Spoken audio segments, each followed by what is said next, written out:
I remember the exact moment the room went quiet, not because anyone noticed me, but because someone finally read my name out loud, and for the first time in my life it wasn't followed by a polite smile or a dismissive nod.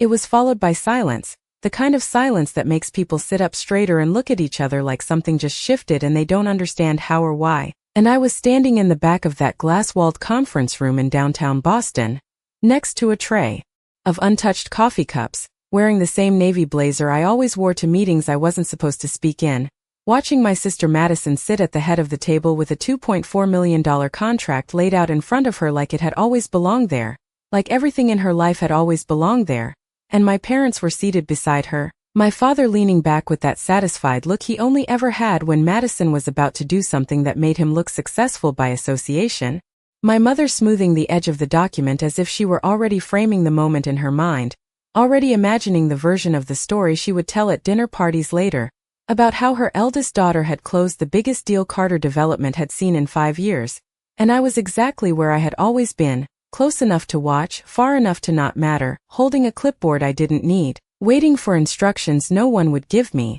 because in our family, I wasn't the one who signed things. I was the one who printed them, organized them, carried them into rooms where decisions were made by people who never once thought to ask what I saw when I looked at the same pages, and if you had asked anyone in that room 5 minutes before it happened who would be signing that contract, they would have said Madison without hesitation, because that's how the story had always been written. Madison leads, Madison shines, Madison succeeds, and me, Emily Carter, I support, I assist, I stay quiet, I make things easier for people like her. I learned that early, long before this meeting, long before the contracts and the investors and the polished glass table reflecting the skyline. I learned it at our kitchen table when my father once said, almost casually, like it wasn't something that would stay with me for years, Emily, don't embarrass yourself trying to succeed like your sister.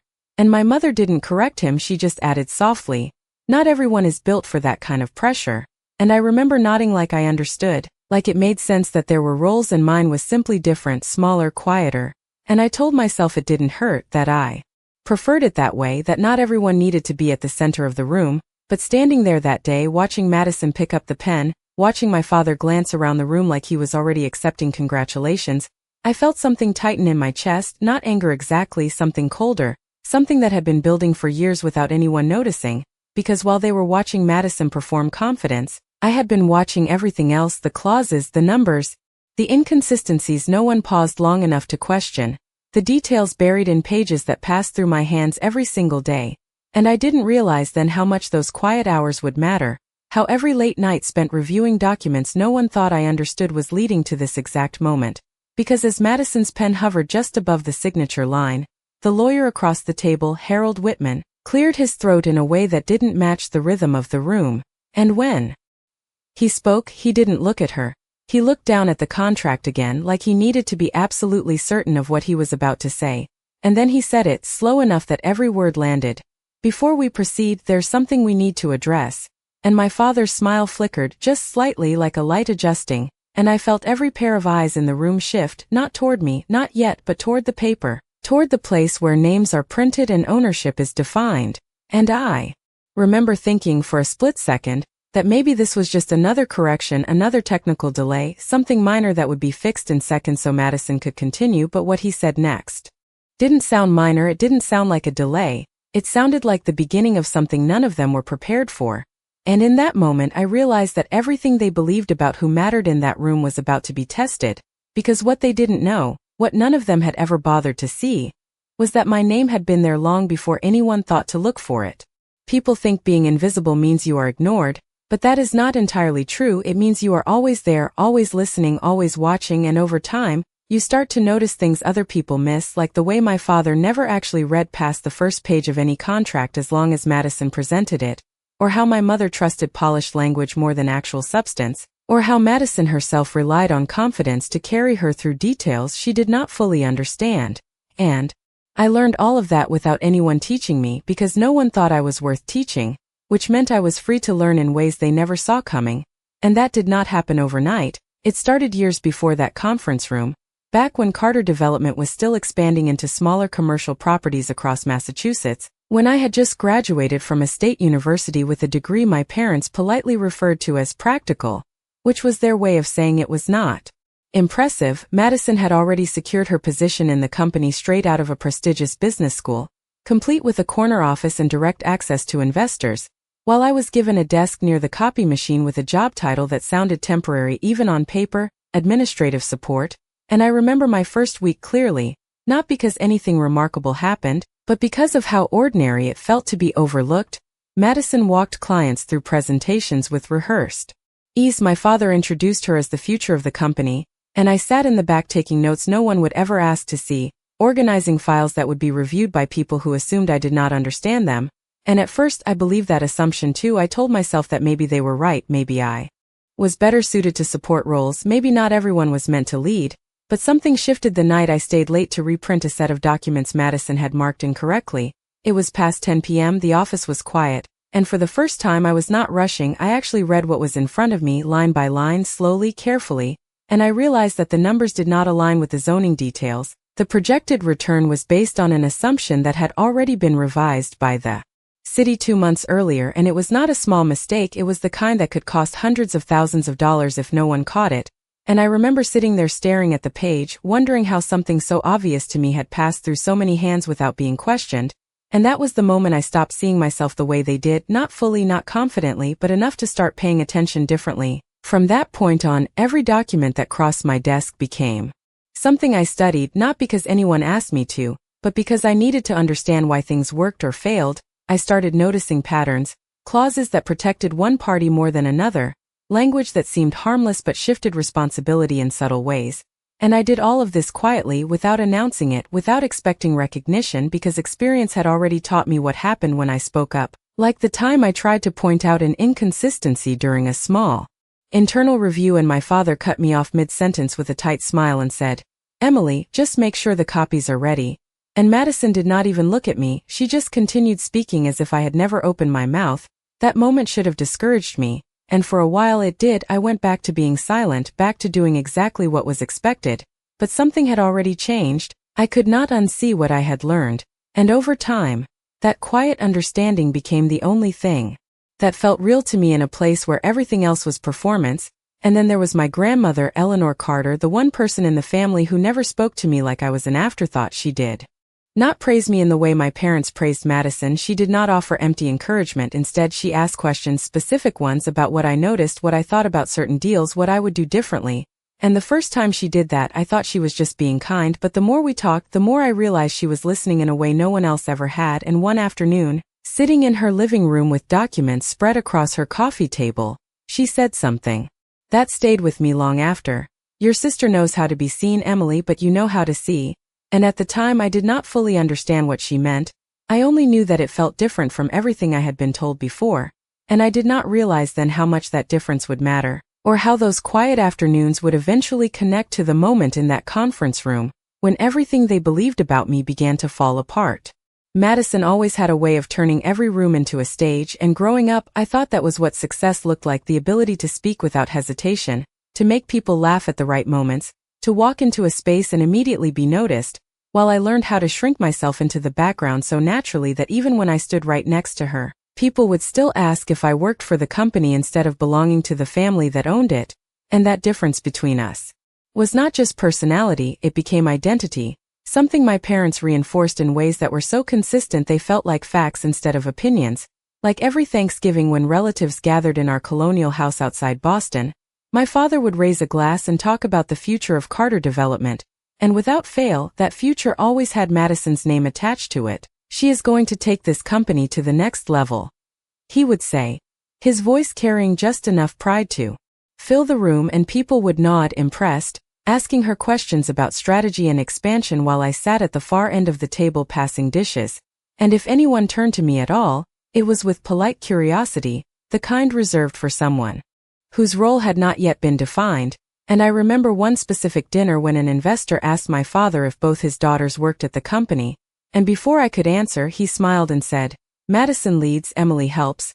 Just like that, as if it were a simple, harmless summary, and everyone laughed lightly, including me, because at that point I had already learned that correcting him would only make things more uncomfortable, not more accurate. And Madison did not correct him either. She just gave me a quick glance that I could not quite read, something between acknowledgement and dismissal, and went back to explaining a development project in Cambridge as if that sentence had not quietly reduced me to a role I had never chosen.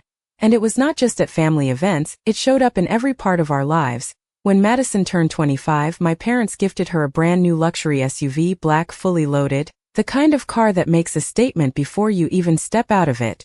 And when I turned 25, they gave me a watch, a practical one, something useful for keeping track of deadlines, my mother said with a smile.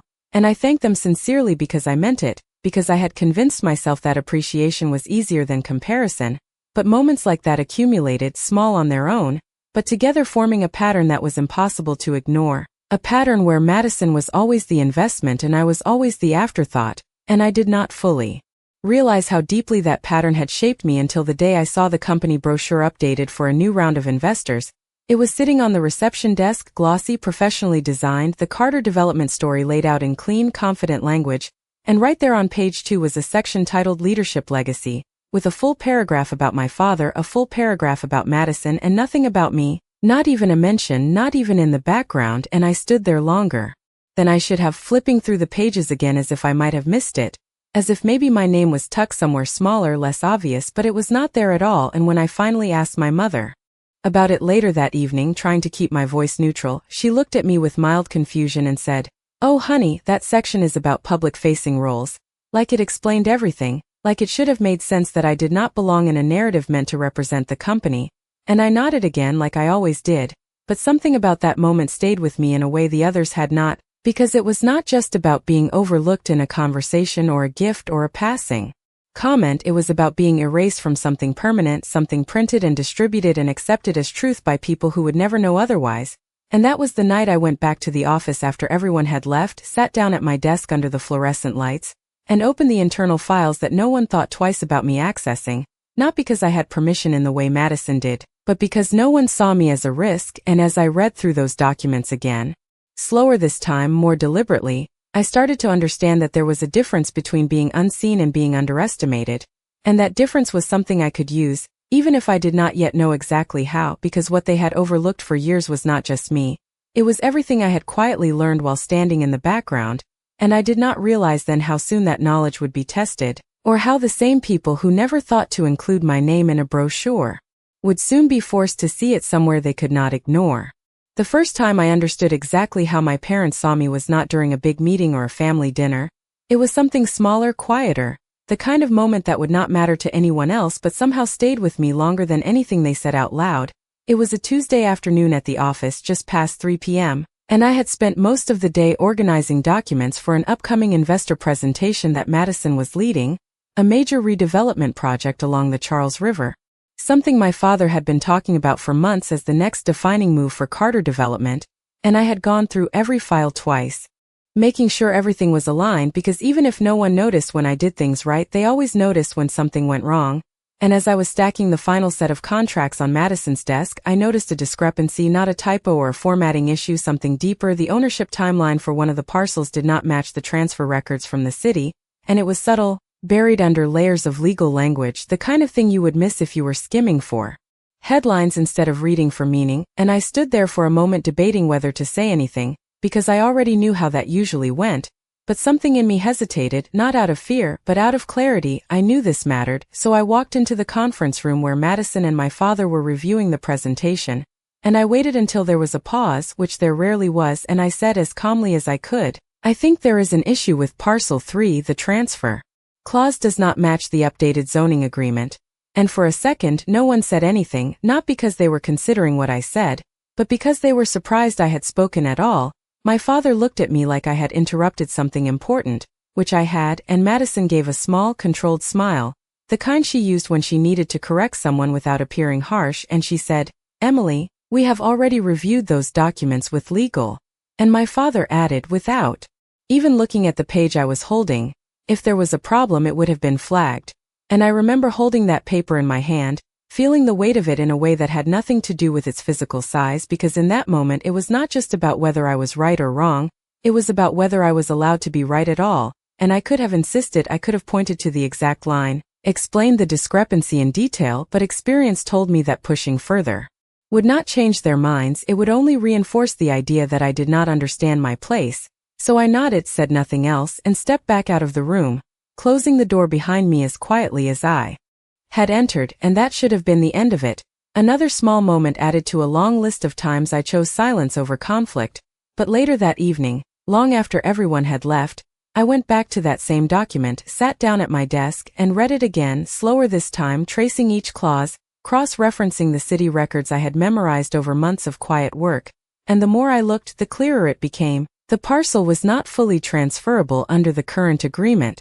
There was a prior condition attached, one that required a specific authorization before any sale could proceed, and it was not mentioned anywhere in Madison's presentation, not because it did not exist, but because no one had bothered to look closely enough to see it, and I remember leaning back in my chair, staring at the ceiling, realizing that this was not an isolated mistake, it was part of a pattern where confidence replaced verification, where assumptions replaced understanding, and where the people making the final decisions were not always the ones who understood the details best. And that realization did not make me feel powerful, not yet. It made me feel something else, something heavier, because knowing something and being able to act on it are not the same thing, especially in a place where your voice has already been defined as background noise. And still, I printed a copy of the document, marked the clause quietly, and placed it in my drawer instead of throwing it away, not because I knew what I would do with it, but because something in me told me it would matter later, even if I did not yet know how. And as I turned off the lights and walked out of the office that night, I had the strange feeling that I had just crossed an invisible line, not one anyone else could see, but one that changed how I saw everything that came after, because what they dismissed in that moment was not just a comment, it was a piece of information that would eventually force them to reconsider everything they thought they knew about me, even if they were not ready to face it yet. I stopped trying to prove I was right after that day, not because I doubted what I saw, but because I finally understood something that had been quietly shaping every interaction in my life. It was never about whether I was correct, it was about whether I was allowed to be heard. And in our family, those were two completely different things, so instead of speaking up again, I did what I had learned to do best. I observed, I listened, and I waited, and over the next few weeks, that riverfront project became the center of everything at Carter Development.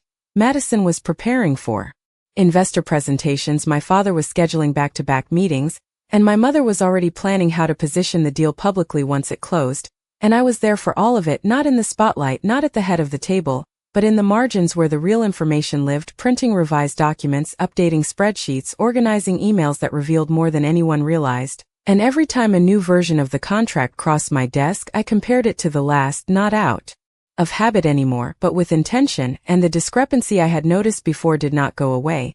It became clearer, more defined, like a thread that, once pulled, began to unravel something much larger.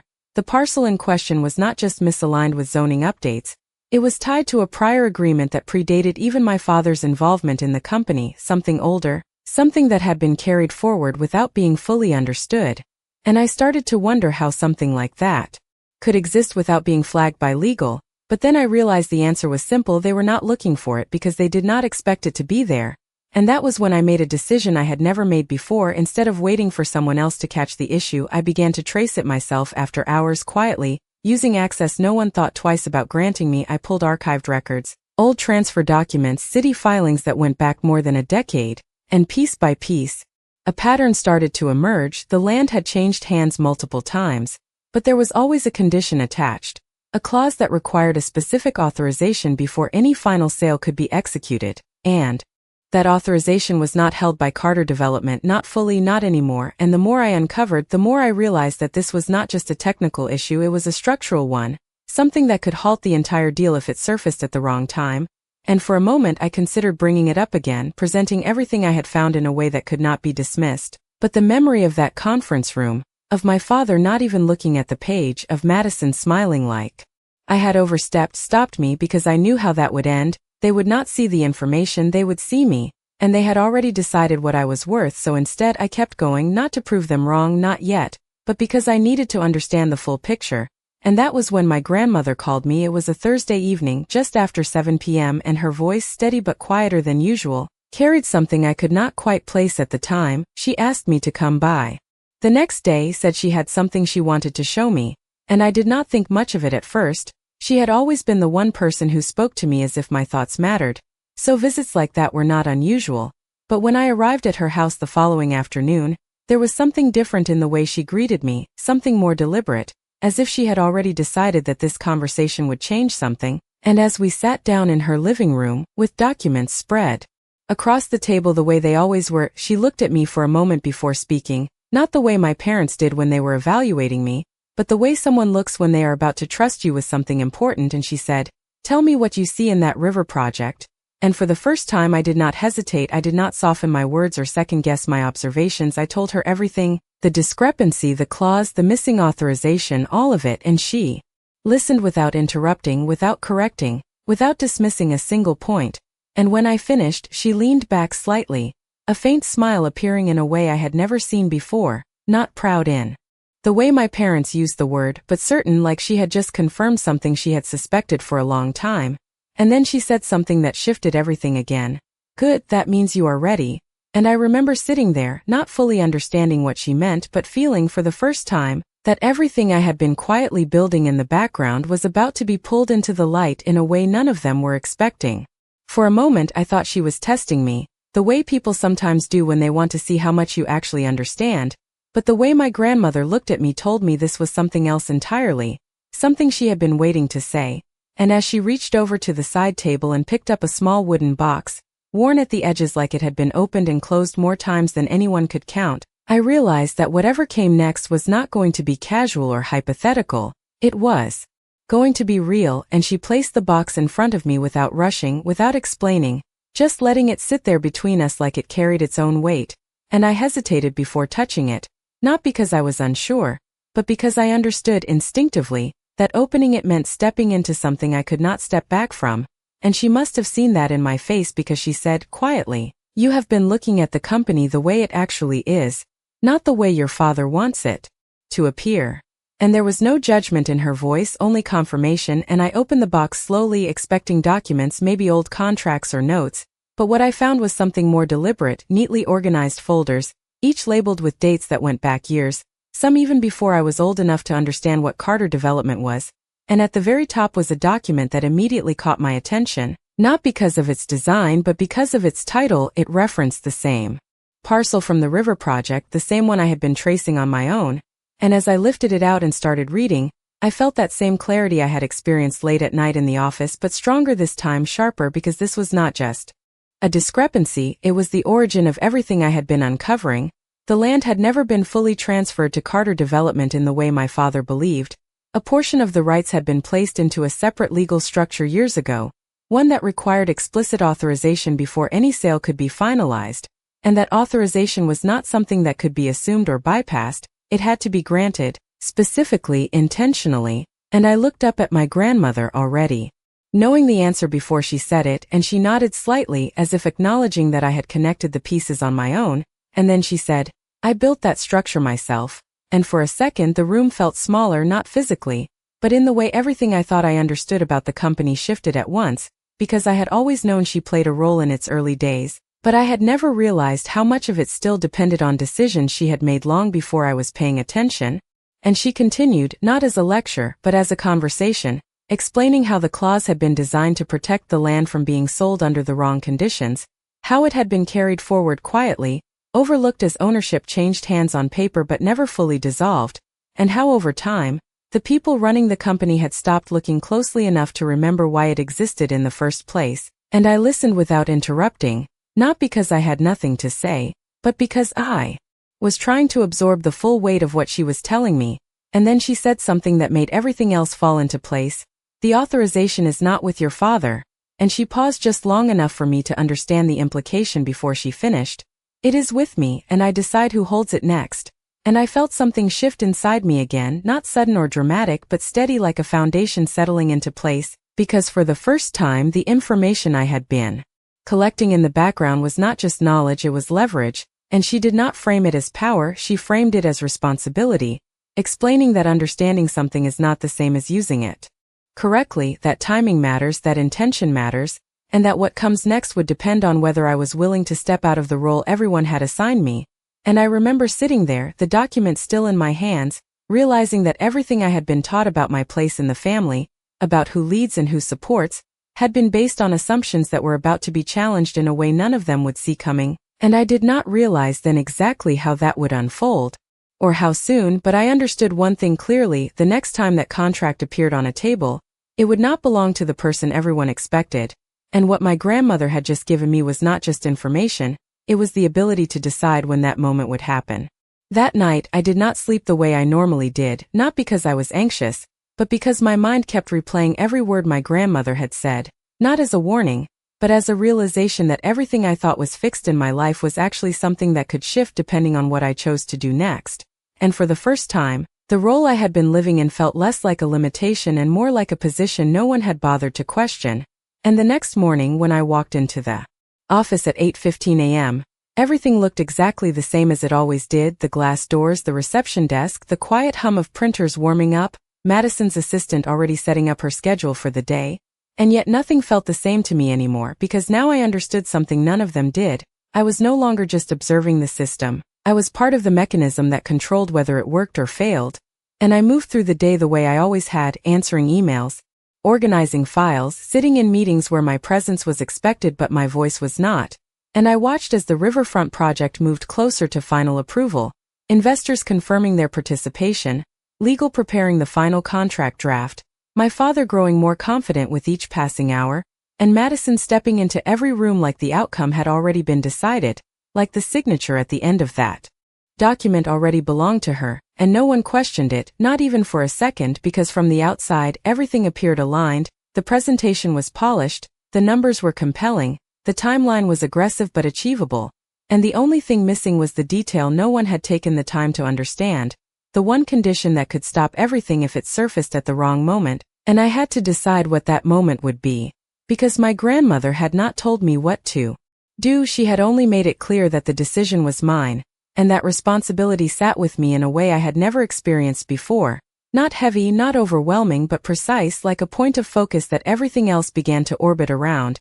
And over the next few days I started to act differently, not in a way anyone could easily detect, but in small, deliberate choices. I began organizing the contract drafts in a specific order, making sure the version with the unresolved clause was the one that would move forward to final review. I double-checked the legal routing so that the documents would pass through the exact sequence required for approval, and I made sure that when the final meeting was scheduled, every necessary party would be in the room, including the one person my father had not thought to account for, because while he controlled the narrative of the company, he did not control the structure beneath it. And I understood that now in a way he never had. And there was a moment late one afternoon when Madison stopped by my desk, something she rarely did unless she needed something quickly, and she leaned against the edge of it with that same effortless confidence, asking if the final contract package was ready to be sent to legal, and I handed it to her without hesitation because from her perspective, everything was exactly as it should be, and she glanced at the top page briefly, not reading,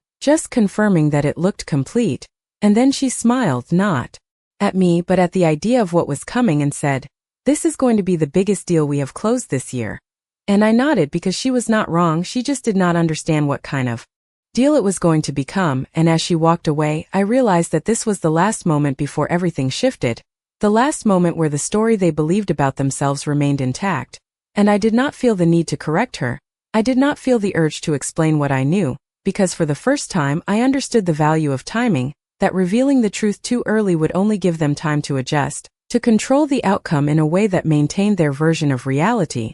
And that was not what this moment required. This moment required precision, it required patience, and it required allowing them to walk fully into a situation they believed they controlled, only to realize too late that control had already been transferred.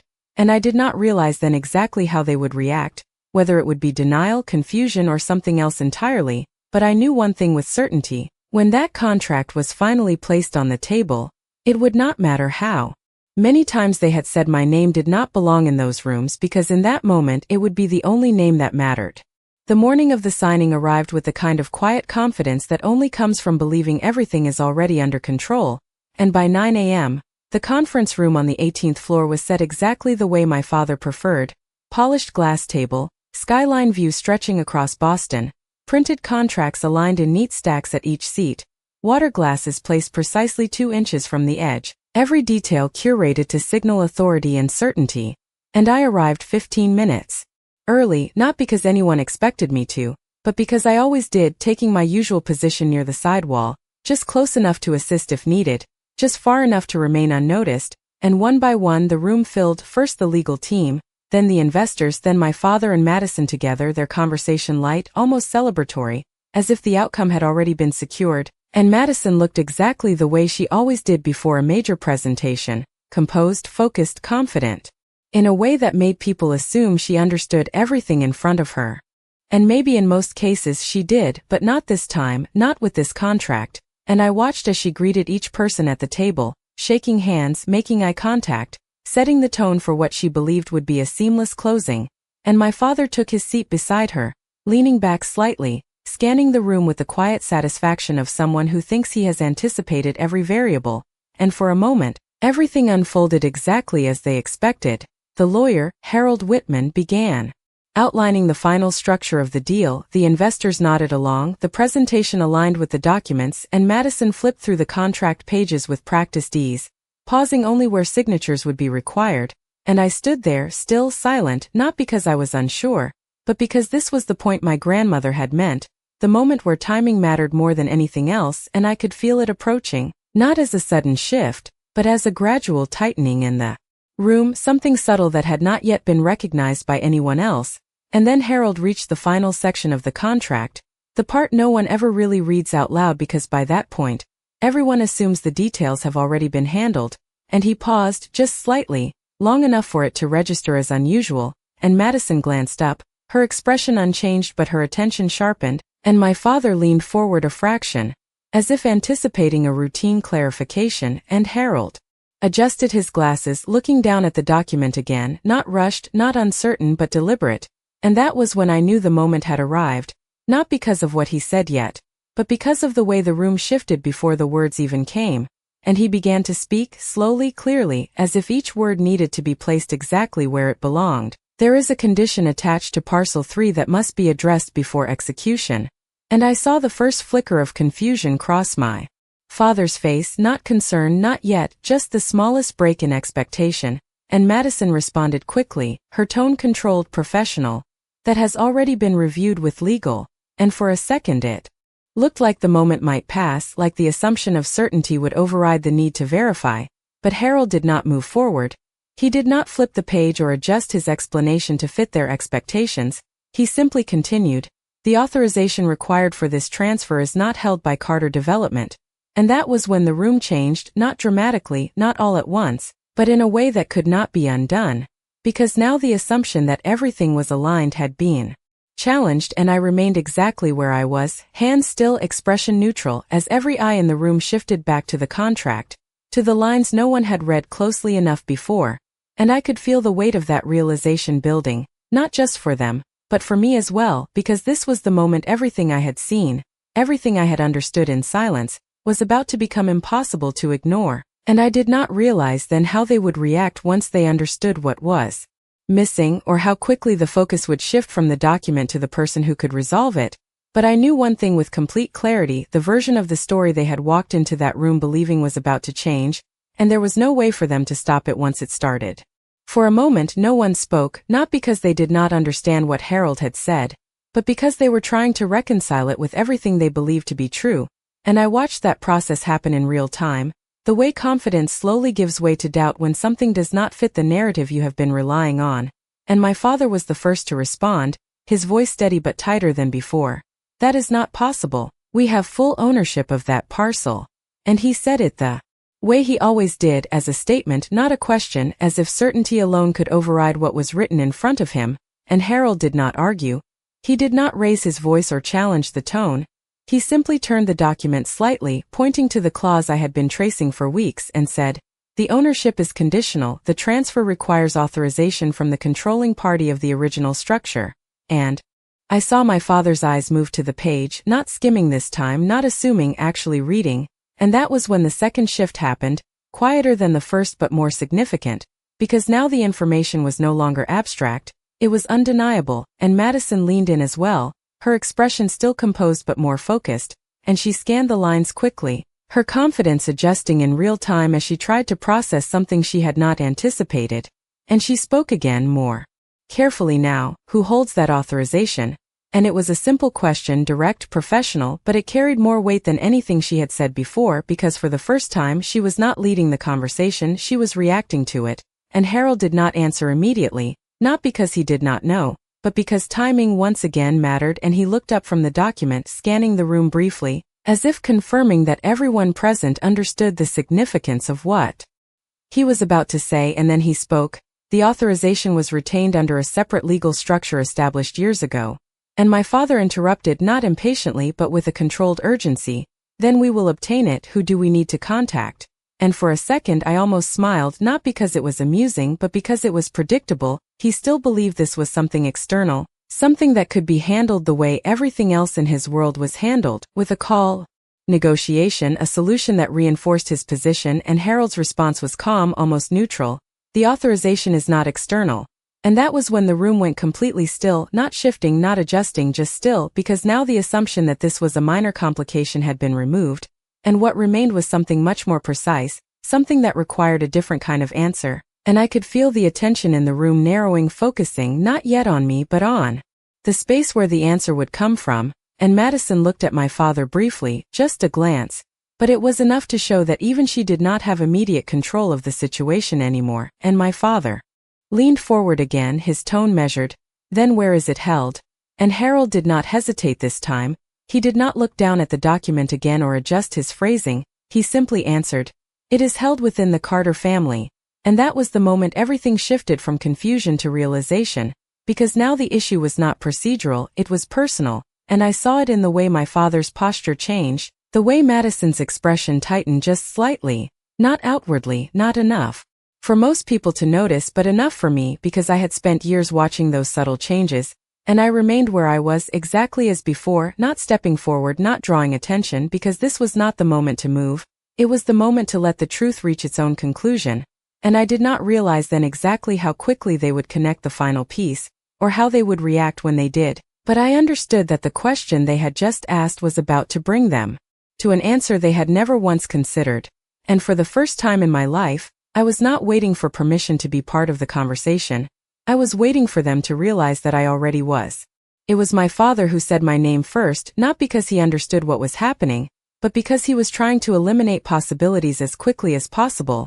"It cannot be Emily," he said, almost reflexively, like dismissing the idea before it could fully form, and for a brief second I felt something familiar in that statement, not anger, not even surprise, just recognition, because that was exactly how he had always seen me, not as a factor, not as a variable, but as something that could be excluded without consequence. And Madison did not say anything right away, but I saw the shift in her expression, the way her focus narrowed, not outwardly panicked but recalculating, because unlike my father, she did not dismiss information immediately, she adjusted to it. And Harold did not respond to my father's statement. He did not correct him or challenge the assumption. He simply allowed the silence to settle, because sometimes the absence of a response reveals more than any explanation could. And then Madison asked the question that finally moved everything forward, her voice steady but quieter now. "Who holds it?" And Harold looked down at the document one last time before closing it gently, not with hesitation but with intention, and when he spoke again, his tone did not change, but the weight of the words did.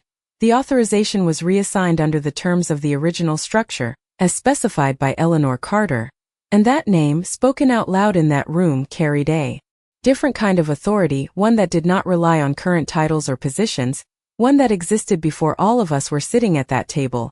And I saw my father's expression tighten, not in confusion this time but in recognition, because he understood exactly who that referred to, and more importantly what it implied. And for a moment he did not speak, which was unusual for him, because he was the kind of person who always filled silence with direction. But this time there was no direction to give, only a realization that something had been set in motion without his control. And Madison leaned back slightly, not withdrawing but creating space, the way someone does when they need to see the full picture before responding. And she looked at Harold again, more directly now, reassigned to who. And there it was, the question that had been building since the moment the clause was read, and for a second, everything in the room seemed to pause around that question, not dramatically, but in a way that made it clear that whatever came next would define everything that followed. And I stood exactly where I had been the entire time, not moving, not stepping forward, because this was not a moment I needed to claim, it was a moment they needed to arrive at on their own. and Harold did not rush the answer. He did not glance around the room or soften the impact. He simply said it clearly, without emphasis, Emily Carter. And for a fraction of a second nothing happened, not because they did not hear him, but because the information did not align with anything they had ever considered possible. And then I saw it, the shift, not just in my father or Madison, but in everyone at that table, the way attention moved, physically, visibly, from the document to the person standing in the background, the person who had been in the room the entire time without being seen as part of it. And my father turned first slowly, like he needed to confirm what he had just heard. And when his eyes landed on me, there was something there I had never seen before, not anger, not disappointment, but uncertainty. And Madison followed a second later. Her expression controlled but no longer certain, because for the first time the structure of the situation did not place her at the center. And I did not say anything, I did not step forward or explain, because there was nothing to explain. The document had already done that, the years of decisions that led to this moment had already defined it. And I realized then that this was not just about the contract. It was about the shift in perspective that none of them could avoid, because the role they had assigned me no longer matched the reality in front of them, and no amount of confidence or assumption could change that. And I did not realize then exactly how they would respond once the initial shock passed, or what they would try to do next, but I understood one thing with complete clarity. The moment they had spent years building toward had just changed in a way they could not control, and for the first time, I was no longer standing at the edge of the room waiting to be included. I was the reason the room could not move forward without me. For a few seconds no one moved, and I could feel the weight of their attention settle on me in a way it never had before, not casual, not dismissive, but focused, deliberate, and uncertain. And it was that uncertainty that changed everything, because for as long as I could remember, there had never been any question about who I was in that room. I was the one who supported, the one who stayed quiet, the one who made things easier for people like Madison. But now that definition no longer fit the reality in front of them, and my father was the first to react. Not loudly, not with anger, but with control, the kind he had relied on his entire life to manage situations that did not go as expected. "There must be some mistake," he said, his voice measured, directed more at Harold than at me, as if the issue could still be resolved through clarification rather than acceptance. And Harold did not argue. He simply reopened the document, turning it toward my father again, pointing to the section that outlined the transfer of authorization, and said, "The reassignment was executed under the original structure, witnessed and filed according to legal requirements." And I saw my father read it again, slower this time, not searching for confirmation, but for contradiction, something he could challenge, something he could use to reassert control. But there was nothing there to dispute, and Madison spoke next, her tone still composed but no longer leading. "When was this done?" And Harold answered without hesitation, "Several months ago." And that detail seemed to land harder than anything else, because it meant this was not new, not sudden, not something that had just happened without their knowledge. It had existed quietly, while they continued operating under assumptions that no longer applied. And I saw the realization begin to take shape, not fully formed yet, but present, that something had been moving beneath the surface while they were focused on everything above it. And for a moment my father looked at me again, not the way he had before, not dismissive, but searching, as if trying to reconcile the person he thought I was with the position I now held. And I met his gaze without looking away, not challenging, not defensive, just present, because there was nothing to prove in that moment. The proof was already sitting on the table between us. And he said my name again, this time differently, not as a dismissal but as a question, "Emily."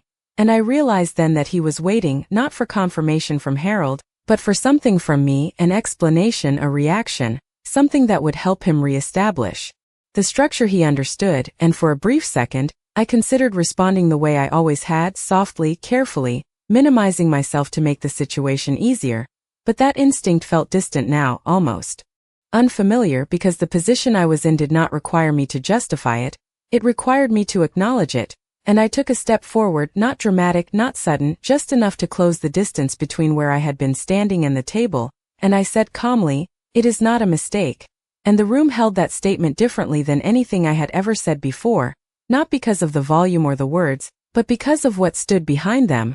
And Madison watched me closely, not with hostility, but with a kind of focused attention I had never seen from her before, as if she was recalibrating her understanding in real time.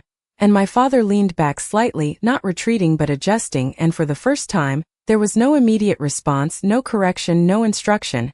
Just a pause where the structure of the situation had to be reconsidered, and I realized then that this was the point my grandmother had prepared me for. Not the moment of revelation itself, but the moment after, when everyone in the room had to decide how to respond to a reality they had not chosen. And I did not know exactly what my father would do next, whether he would push back, try to negotiate, or attempt to reframe the situation in a way that restored his control. But I understood something clearly: whatever happened next would not be determined by assumption or hierarchy, it would be determined by the terms already in place. And for the first time in my life, I was not waiting to be told where I fit into the decision. I was the one holding the position that defined whether the decision could move forward at all. The silence that followed did not feel empty, it felt structured, like every person in that room was recalculating their position within a system that had just shifted without their permission. And my father was the first to try to restore order, not by raising his voice or dismissing what had happened, but by reframing it in a way that made it manageable. "If the authorization is with you," he said, his tone controlled, almost measured, like he was negotiating terms rather than acknowledging a loss of control, "then we can proceed as planned. We simply need your approval."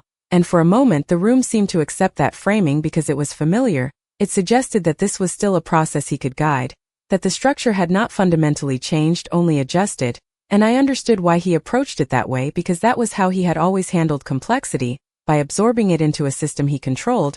But this was not something that could be absorbed, not in the way he expected, and I did not respond immediately, not out of hesitation, but because I needed to choose how to define what this moment actually was, not just for him but for myself. And Madison spoke next, her voice steady but more precise than before. "Emily, we have investors here, timelines in place, everything is aligned except for this one condition. If you sign, we move forward; if not, the entire deal stalls." And she said it clearly, not dismissing me, not minimizing me, but positioning the decision in terms of consequence, as if to bring the situation back into a framework she could navigate. And I looked at the contract on the table, the same document I had read in pieces for weeks, now complete, now visible to everyone in a way it never had been before. And I realized something then that had not been obvious until that exact moment. This was not just about whether the deal could proceed, it was about whether it should proceed under the terms they had assumed. And my grandmother's voice came back to me, not as a command but as a reminder that understanding something is not the same as using it correctly. And I placed my hand lightly on the edge of the table, not reaching for the pen, not yet, and I said calmly, "The structure was put in place for a reason." And the room held that statement differently than the others, because it was not an answer to their question, it was a shift in the conversation itself. And my father responded quickly, "And that reason has been fulfilled. We are in a position to move forward." But there was something in his tone now that had not been there before, not doubt exactly but urgency, because for the first time he was not dictating the terms, he was responding to them. And I shook my head slightly, not in disagreement but in clarification. The condition was not about timing, it was about alignment. And I could feel the attention sharpen again, because now the conversation was no longer about a missing signature. It was about whether the foundation of the deal matched the intent behind the structure that governed it. And Madison leaned forward, her focus fully on me now. "What does that mean?" And for the first time she was not presenting or directing, she was asking, and I met her gaze, not as the person she had always seen me as, but as someone who understood something she had not accounted for. "It means the deal needs to reflect the actual terms of the land, not just the projected return."